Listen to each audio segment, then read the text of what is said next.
모두가 믿었던 거대한 성이 무너지고 있습니다. 안전과 신뢰의 상징이라 불리던 하늘건설.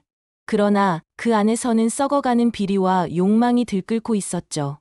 한 남자는 이 무너지는 집을 잡아 일으키려 합니다. 하지만 그 길은 피와 눈물, 배신과 음모로 얼룩져 있었는데요. 과연 그는 끝내 이 싸움에서 살아남을 수 있을까요? 지금 그 치열한 이야기가 시작됩니다. 하늘건설이 부도 위기래.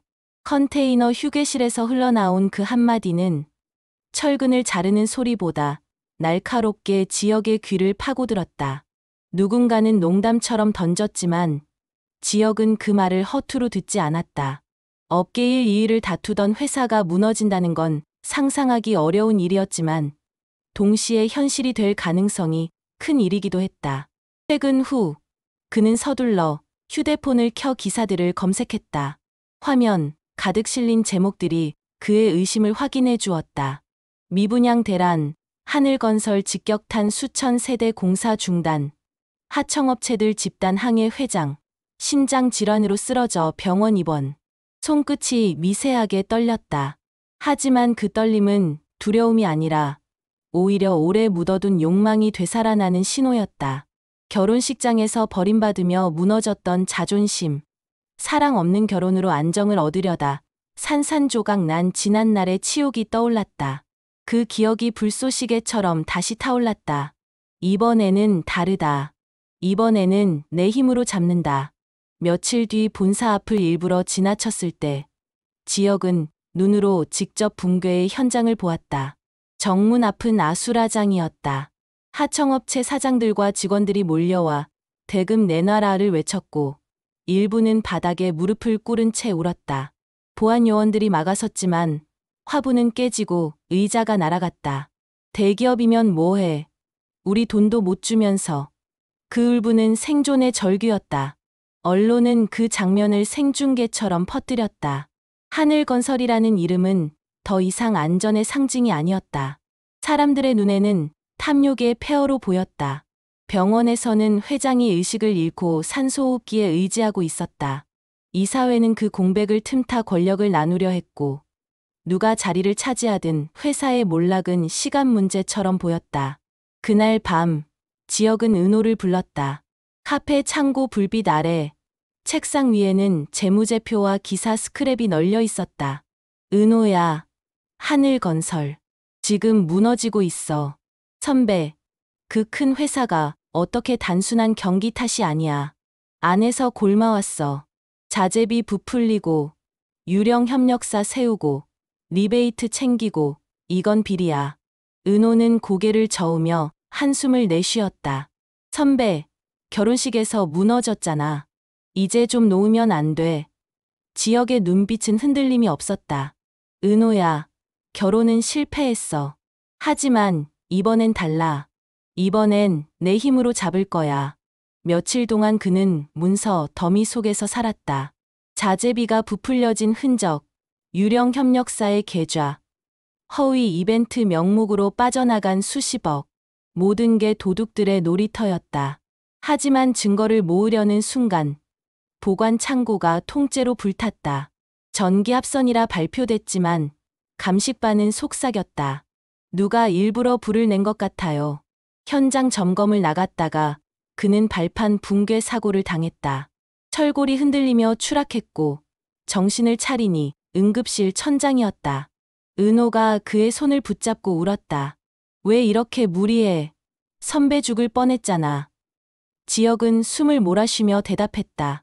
은호야, 하늘건설, 포기 못해. 하지만 곧 알게 됐다.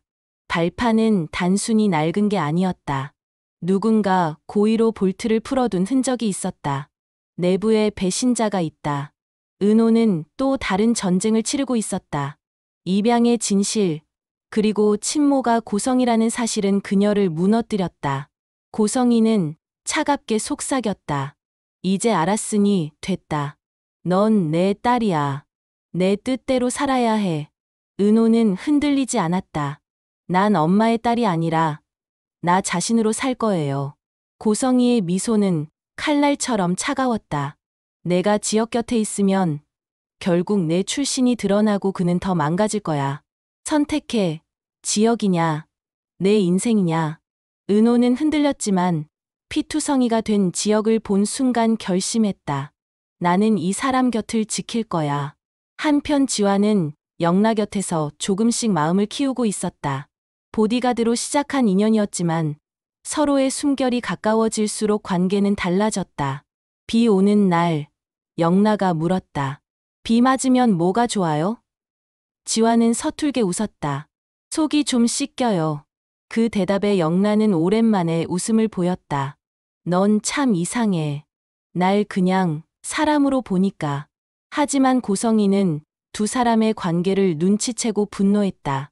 영라야, 넌 우리 집안을 위해 살아야 해. 운전기사 따위와 어울리지 마. 영라는 단호했다. 엄마, 전 제 인생을 살 거예요. 결정적 순간, 경찰 경제수사과가 움직였다. 하늘건설 비리 수사 중, 지역까지 조사 대상이 된 것이다. 대표님, 불법 자금과 연루되셨다는 의혹이 있습니다. 저는 깨끗합니다. 오히려 누가 회사를 갉아먹었는지 밝혀야 합니다. 하지만 언론은 즉각 기사를 쏟아냈다. 대표 후보, 경찰 조사받다. 이미지는 곧 사실처럼 굳었다.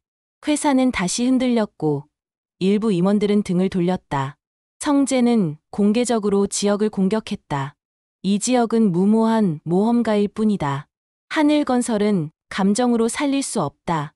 언론은 그의 말을 대서특필했다. 지역은 대응하지 않았다. 대신 모든 문서를 공개했다. 납품 내역, 검수 보고서, 자재 흐름까지. 숫자를 숨기지 말고 숫자로 보여주자. 욕을 해도 그땐 맞을게요.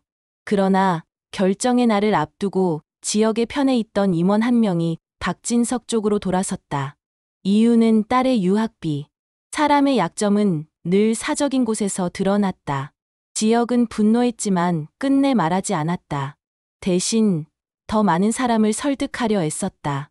하지만 표심은 점점 불리해졌다. 그리고 표결 하루 전날 밤, 경찰서에서 전화가 왔다.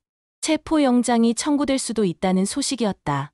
모든 게 끝날 수도 있는 순간이었다. 그러나 은호, 지환, 영라가 함께 움직였다. 유령 협력사의 실제 장부 원본을 찾아내 경찰에 제출했고 지역의 누명은 간신히 벗겨졌다. 하지만 그 과정에서 새로운 사실이 드러났다. 내부 배신자는 아직 남아 있었고 더 큰 음모가 기다리고 있다는 것. 마침내 표결의 아침이 밝았다. 회의장 문은 묵직하게 열렸고 임원들의 눈빛은 차갑게 갈라져 있었다.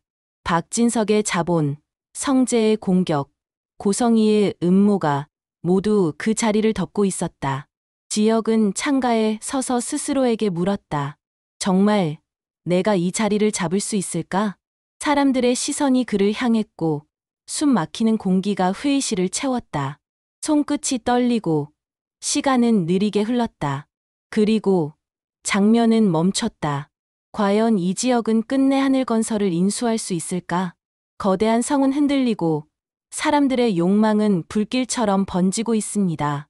누군가는 사랑을 지키려 하고 누군가는 권력을 움켜쥐려 하죠. 배신과 음모, 비리와 질투가 얽힌 이 싸움에서 한 사람의 선택이 모두의 운명을 바꿀 것입니다. 이 지역은 과연 무너져가는 하늘건설을 붙잡아 세울 수 있을까요? 아니면 또 다른 배신 속에서 무너지고 말까요? 아직 이야기는 끝나지 않았습니다.